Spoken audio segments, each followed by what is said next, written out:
Cette émission est une présentation de Desjardins.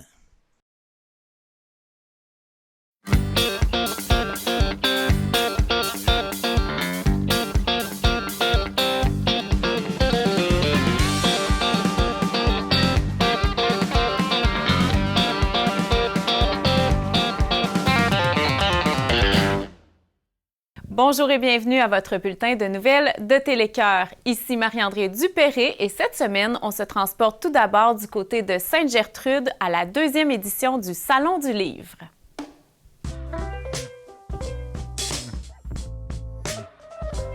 Je me trouve présentement au Salon du Livre de Sainte-Gertrude où j'y rencontre une des organisatrices ainsi que certains auteurs de la région. Voici mon reportage. Qu'est-ce que ça demande comme organisation de votre côté? Écoute, c'est pas tant d'organisation, c'est plus de s'y prendre plus tôt, de trouver des tables, de trouver, tu sais, on cherche toujours des auteurs un peu différents, pas le même style. On les choisit en premier dans la région, puis après ça, on s'étale un petit peu plus à l'extérieur, mais en premier, on favorise un peu plus les gens du coin. Et cette année, vous avez une nouvelle configuration et vous en avez l'air bien heureux.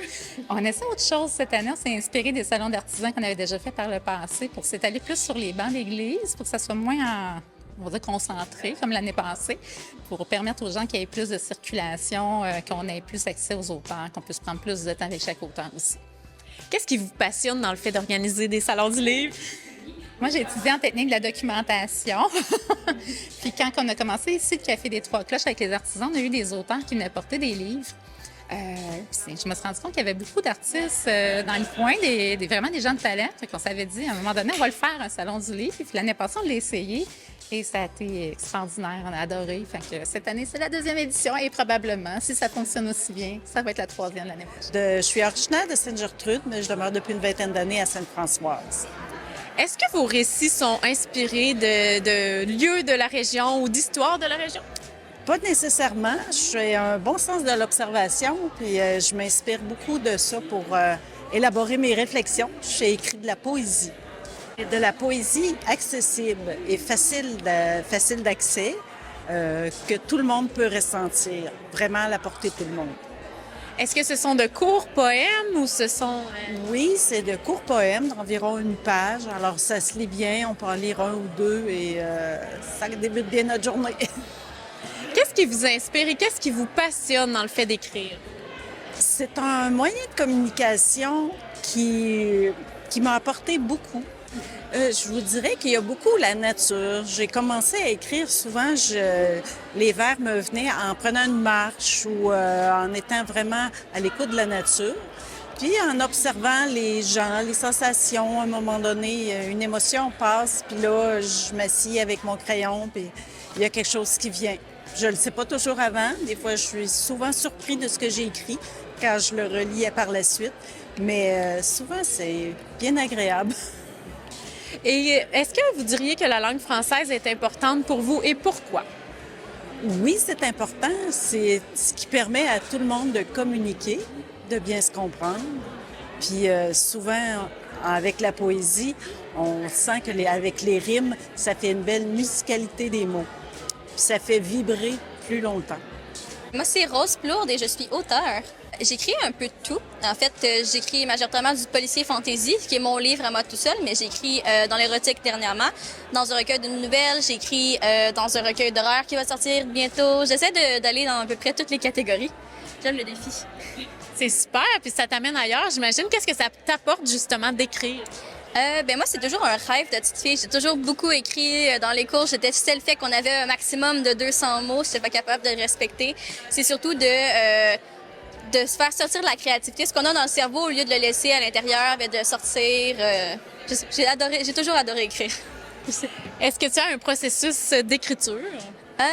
Pas tout à fait, en fait. J'ai souvent des idées qui vont popper par-ci, par-là. Je vais les écrire dans mes notes sur mon cellulaire, puis à un moment donné, je vais faire comme « Ah, ça rentrerait dans mon histoire du moment. » Je vais l'intégrer ou je vais écrire quelque chose ou j'ai une histoire pour enfants qui sort bientôt. C'était une histoire que j'avais racontée à des jeunes. Je travaillais au service de garde et puis je l'ai racontée. Ils ont adoré l'histoire, puis là, je l'ai écrit et j'attends les illustrations de ma maman qui va le faire. Bon, ben, le fun, un beau projet commun. Est-ce que tu t'auto-édites ou tu as un éditeur? Je suis en auto-édition. Ouais. Fait que c'est tout moi qui va m'occuper du processus, d'engager quelqu'un pour la correction, trouver quelqu'un pour la couverture. Tout le processus, c'est moi qui m'en occupe. Est-ce que tu dirais que la langue française, c'est important pour toi et pourquoi? Je trouve ça super important, oui. On est au Québec. Les autres provinces parlent majoritairement anglais, fait que je trouve que c'est super important de le préserver. C'est pas comme la langue française de France, on a un accent à nous. Et puis, ouais, j'ai toujours adoré le français, même si j'aime aussi l'anglais, les deux. En fait, je pense que chaque langue a sa petite touche. Et puis, le français, c'est dans le romantisme aussi, fait que oui.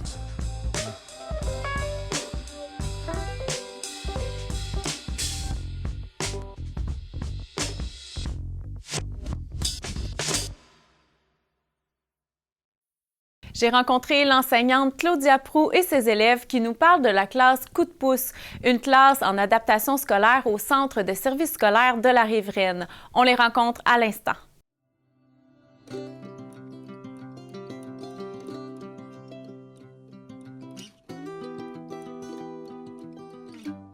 J'ai eu la chance de m'entretenir avec Claudia Proux, une enseignante d'une classe intitulée Coup de pouce, une classe aux multiples projets. Je me suis également entretenue avec plusieurs de ses élèves. Voici mon reportage. Quelle est la mission de cette classe-là? Oui, alors nous, c'est la classe de participation sociale à l'éducation des adultes. Ce qu'on vise avec notre programme, en fait, ça vise en fait les gens qui vivent avec une difficulté d'adaptation sur le plan intellectuel, psychologique. Ça pourrait être physique, on n'en a pas ici, mais ce qu'on veut, en fait, c'est de les aider à avoir une participation sociale, citoyenne, à définir leurs rôles sociaux, à se définir un projet pour être actif dans la société. Et ce qu'on a décidé de faire cette année, c'est de proposer une classe bénévolat entreprise pour les mettre dans des situations concrètes. Alors, on aide plein d'organismes, entre autres le Centre des arts. Notre classe est au Centre des arts populaires de Nicolet. On donne un gros coup de main sur l'entretien domestique, sur le nettoyage des planchers, le montage de salles. Comme aujourd'hui, il y a des courtes pointières, on monte les salles, on installe des extensions, des rallonges, on les installe pour qu'ils soient bien.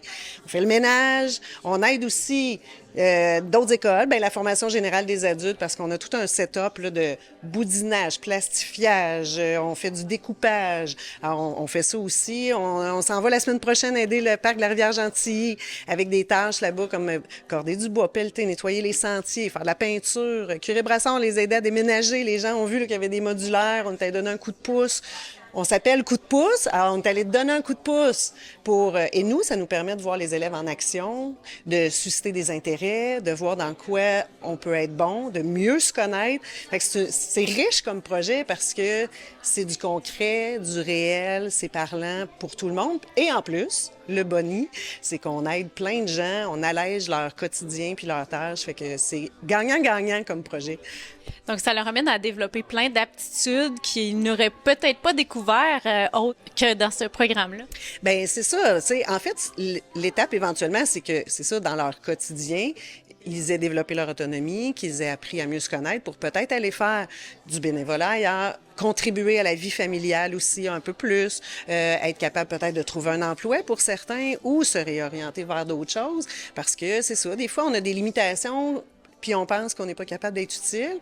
Mais au contraire, quand on prend confiance en soi, quand on expérimente des choses, quand on entend les retours, les gens sont contents, apprécient, vont nous faire « Hey, wow! » C'est valorisant, on se sent utile, l'estime de soi est à la hausse. Puis ça donne des ailes à tout le monde. Fait que nous, on trouve que ce projet-là, dans le cadre de ce programme-là, est signifiant pour tout le monde.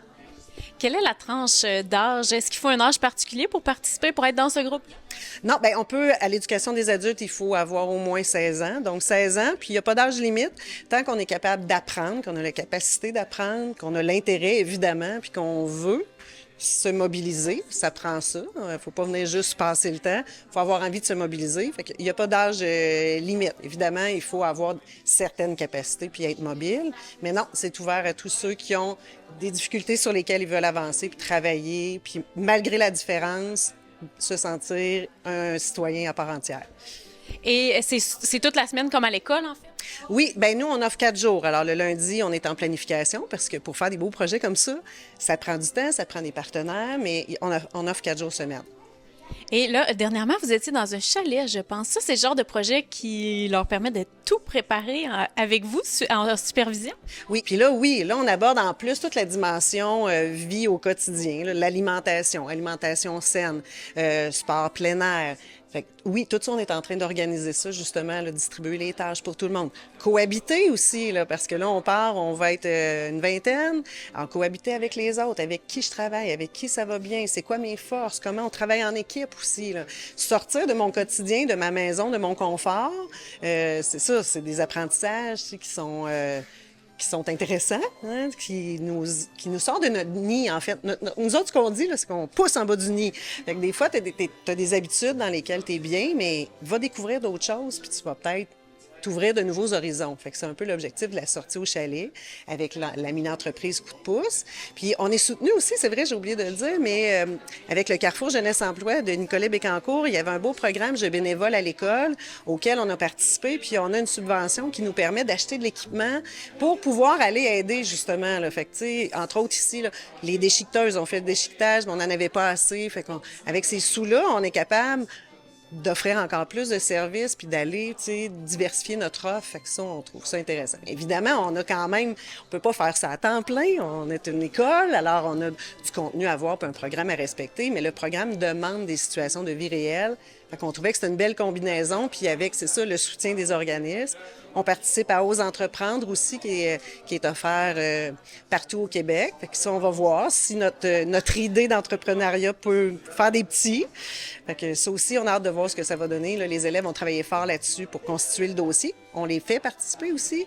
C'est quoi nos forces comme équipe? C'est quoi notre couleur? Qu'est-ce qui nous distingue? Fait qu'on veut qu'ils soient responsables un peu du projet. Que ce soit pas juste nous, l'équipe pensante en arrière, mais ça part d'eux, en fait, pour eux. Et je vois très bien que ça vous passionne. D'où vous vient cette passion? Quelle est votre formation? Ben moi, je suis enseignante, mais j'ai fait plein de choses dans ma vie. Les gens qui me connaissent savent que j'ai toujours 1001 projets. Puis moi, je suis une fille d'action. Fait que je trouve que dans l'action, on apprend beaucoup, plus que juste des fois dans un cahier où, tu sais, c'est plus facile de dire oui, je suis persévérant, mais quand on va tester la persévérance sur le plancher, ben là, on voit plus, c'est évocateur.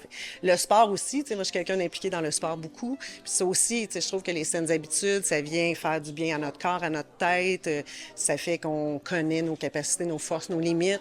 Fait que, tu sais, tout ça mis ensemble font que j'avais envie de transposer ça. Puis j'ai une équipe, je suis pas toute seule là-dedans. Là.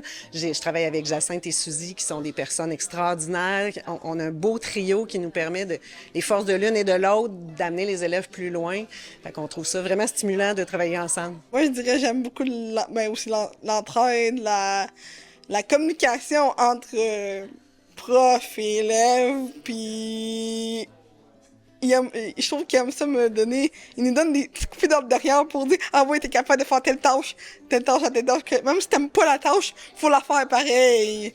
Pour Bernard, celui qui est le propriétaire du Centre des Arts, on fait les planchers pour lui, on nettoie, on passe la mop, puis il est bien content de notre travail.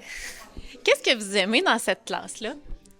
Ben, on apprend quand même assez de bonnes choses, surtout si on réfléchit bien, peut-être tôt ou tard, ça deviendra peut-être notre métier. Ou bien ceux qui veulent aller en appartement, au moins ils sauront déjà c'est quoi qu'il faut qu'ils fassent pour faire un ménage perficace. Et toi, qu'est-ce que tu aimes de cette classe-là et d'être avec tes amis? Hein? Bien, moi, qu'est-ce que j'aime, c'est la dynamique, l'entraide aussi qu'on a. Puis on a une belle chimie, tout le monde ensemble. Puis on a une belle gang. J'aime l'esprit d'équipe qu'on a. C'est rare que s'il y a un problème dans notre classe, qu'on n'a pas l'option, genre, tout le monde va s'entraider. Ou il y a une autre option plus adénotique, mais notre classe, c'est limite une famille. Honnêtement, là, c'est rare que tu vas pas avoir quelqu'un qui va pas être... Tu sais, les profs sont toujours là pour nous, ils sont toujours présents. Genre. C'est limite, toi, t'es même pas là. Je m'appelle Yann, j'habite à Saint-Férin. J'habite sur une ferme. Moi aussi! Aussi. Alors, on est ici dans ta classe aujourd'hui. Qu'est-ce que tu aimes des beaux projets que Claudia et tes autres profs t'apportent? Moi, j'aime beaucoup, me semble, les plantes. Tu sais, qu'on fait beaucoup les enfouissements de plantes. On le fait ça souvent, maintenant on peut plus parce que là, c'est l'hiver. Est-ce qu'il y a des projets d'hiver que tu aimes quand même dans la classe? Moi, j'aime plutôt des fois pelleter un petit peu. pelleter là, pour retirer la neige ensevelie. Ça, c'est mon genre. De pelleter un petit peu la petite neige. L'hiver. Puis, qu'est-ce que tu apprends le plus dans ta classe ici avec tes amis? Moi, j'aime beaucoup les retrouvailles. Des retrouvailles que j'ai pas revues depuis longtemps. C'est Daphné, c'est ma meilleure amie qu'on s'est pas revues depuis longtemps. On est dans ta classe aujourd'hui. Qu'est-ce que tu aimes de ta classe? L'entraide. Puis que de voir tout le monde bien s'entendre. Puis de voir, puis de faire plein d'activités de tout genre. Puis c'est ça. Ça serait quoi ton activité préférée? La piscine. Puis la cuisine. Tu apprends beaucoup dans ces activités-là? Oui.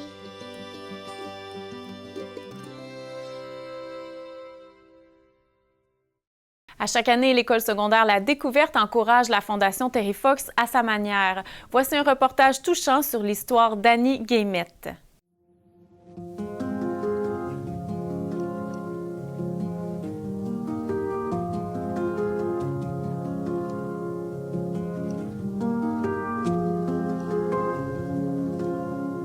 Bonjour, je suis Annie Guillemette, une amie à M. Jean-Yves Doucette, que je pense que vous connaissez très bien, qui est membre organisateur de la course Terry Fox, qui m'a invitée à venir expliquer mon histoire avec vous. Comme tous les matins, on se lève et on va travailler. J'avais aucun signe de quoi que ce soit. Alors, préparer mon café, tout allait super bien. Je me suis présentée. Moi aussi, je travaillais dans une école secondaire.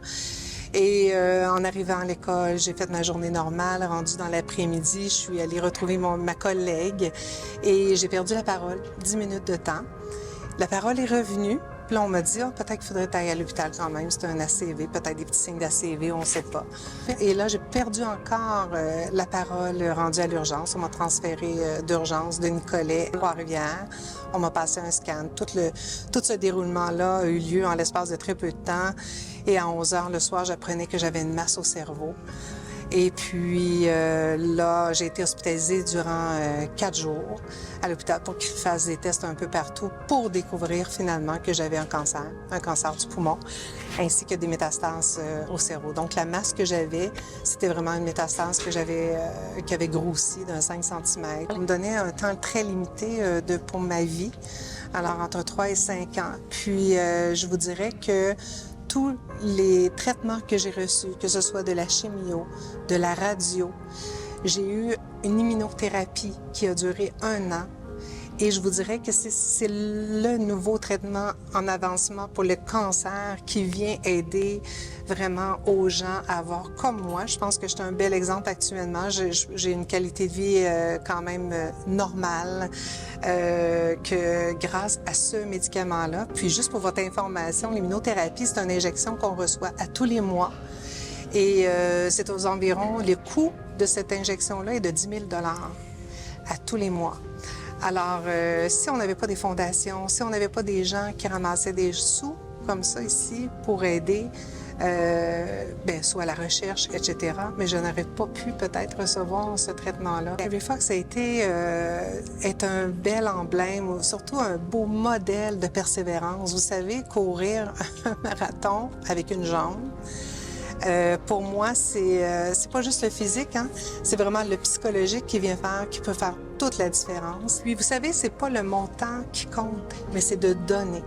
Alors, puis moi, quand je pense à Terry Fox, c'est quand même, tu sais, il a traversé 4 provinces. Alors, tu sais, j'aurais le goût de lancer aux élèves, pourquoi pas donner $1 par province à verser. Alors, allons-y avec un petit 4 $. Souvent, on va juste au dépanneur s'acheter quelque chose. Si vous vous sentez plus généreux, $2 par province. Un petit 8 $.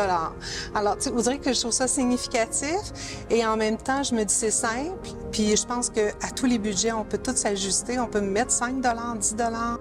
Donc aujourd'hui, je remercie la vie pour me dire, bien, écoutez, j'ai cette chance d'avoir pu goûter à cette science qui me permet d'avoir une qualité de vie quand même incroyable aujourd'hui.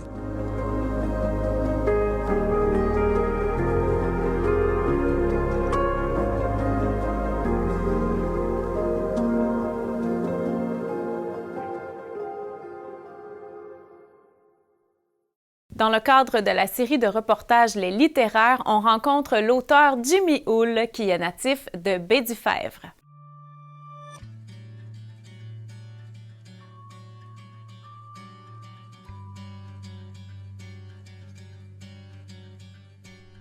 Dans le cadre d'une série de reportages intitulée Les Littéraires, la Société Saint-Jean-Baptiste du Centre du Québec ainsi que Télécœur est fière de vous présenter ce reportage. Donc Jimmy, on est avec toi aujourd'hui, auteur de quel endroit exactement?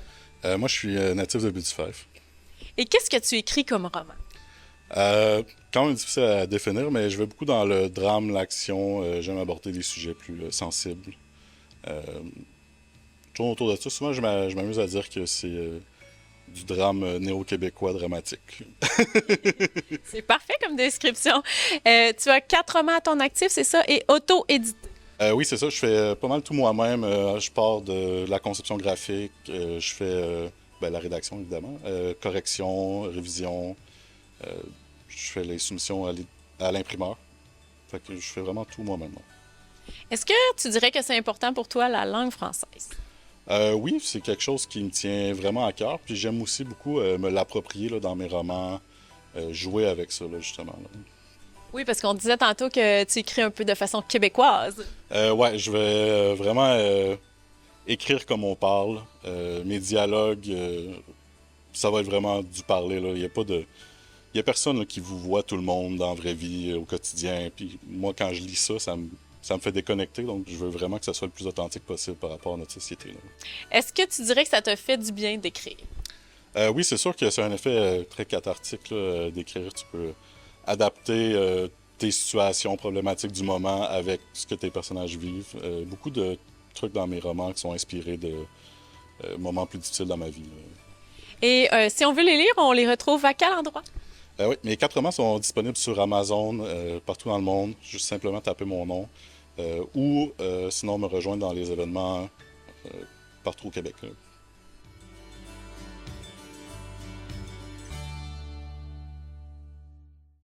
Rosalie Boudreau explore de nombreuses passions artistiques, autant à l'école qu'à la maison. Allons voir le reportage que j'ai fait avec cette jeune fille.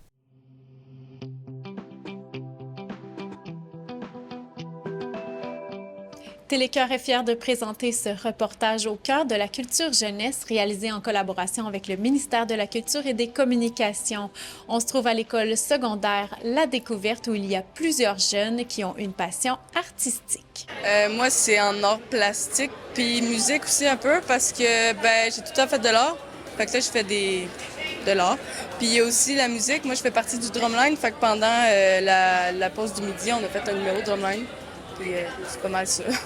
Qu'est-ce que tu aimes dans les arts? Parce que là, je vois que tu touches un peu à tout et même au multimédia. Ouais, multimédia surtout, cette année puis l'année passée. Puis j'ai tout le temps voulu faire de la musique plus que juste chez nous. Fait que je me suis inscrite en musique. Par contre, j'ai pas pu être en art plastique aussi, fait que j'étais en musique secondaire 3. En secondaire 4, j'ai fait « Ah, je veux encore de la musique, mais de l'art aussi. » Mais vu de l'art plastique, j'en fais tout le temps, puis j'en sais. Puis là, il y avait art multimédia qui s'est installé. Fait que là, j'ai fait « OK, on va faire art multimédia. » C'est cool parce que on fait gros du Procreate, qui est du dessin sur iPad. Puis ça, je savais comment aussi, genre c'était gros chez nous, mais je voulais encore plus, tu sais, je me suis dit si on a des cours, je vais encore plus devenir meilleur. Fait que je me suis inscrite en ça, c'était la première fois qu'ils le faisaient cette année-là. Depuis l'année passée que ça existe, je me suis réinscrite cette année, musique en multimédia encore une fois, puis là on fait pas les mêmes projets, mais là on est rendu à faire du stop motion. C'est un peu comme le film Coraline, je pense que c'est ça, c'est photo par photo, puis ça change, puis ça fait un film avec ça. Mais avant ça, on a fait du Procreate. Là, pour la Semaine des Arts, on a fait des stickers puis des tattoos qu'on va distribuer dans l'école sur le thème de la safari, parce que c'est ça, cette année, la Semaine des Arts. Fait que c'est ça. Qu'est-ce qui te passionne dans toutes ces passions-là? Je sais pas trop qu'est-ce qui me passionne. Je dirais que ça me passionne tout court. T'sais, depuis que je suis enfant, je dessine depuis toujours. À un moment donné, mon grand-père, il fait de la guitare. Il a essayé de m'apprendre quand j'étais plus jeune, vers mes 6-7 ans, je pense. J'ai ragé, j'ai abandonné. Puis à un moment donné, j'ai écouté un film, il y avait de la guitare dedans. J'ai fait « Oh, c'est vrai, c'est cool la guitare! » Fait que je vais réessayer. Fait que depuis, je joue de la guitare acoustique, électrique aussi, parce que ça va un peu dans les deux sens. Puis c'est ça. La musique, ça comme...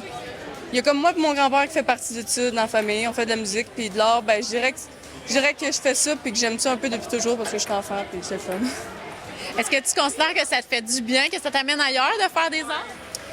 Ben, m'amener ailleurs, je dirais que oui, parce qu'en dessinant, tu crées des univers.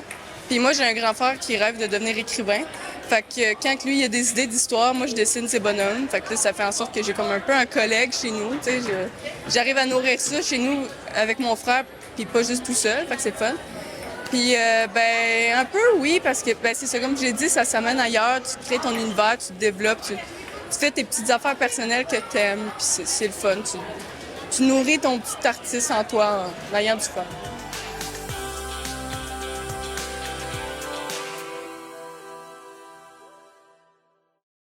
Merci d'avoir été des nôtres pour ce bulletin de nouvelles de Télécœur à saveur locale. Je vous invite à nous contacter par courriel pour nous envoyer vos idées de reportage à l'adresse courriel suivante, nouvelles@télécœur.tv. Vous êtes aussi invités à aller visiter tous nos réseaux sociaux sur lesquels sont diffusées nos émissions et nos reportages. Bon visionnement et bonne semaine!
Les blés sont mûrs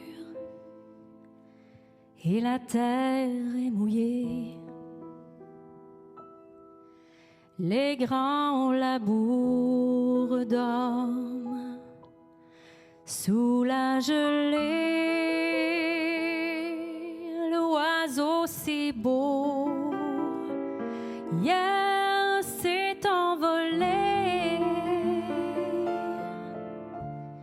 La porte est close sur le jardin fané,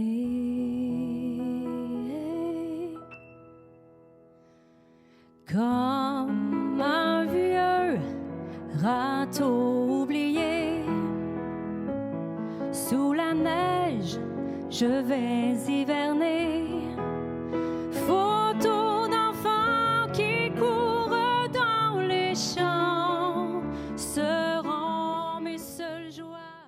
La télévision communautaire autonome parle des enjeux locaux, donne une voix aux citoyens et citoyennes en plus de faire rayonner les talents d'ici. Accessible à tous, elle appartient à la communauté et donc à vous. J'ose ma télé communautaire, mon média de proximité.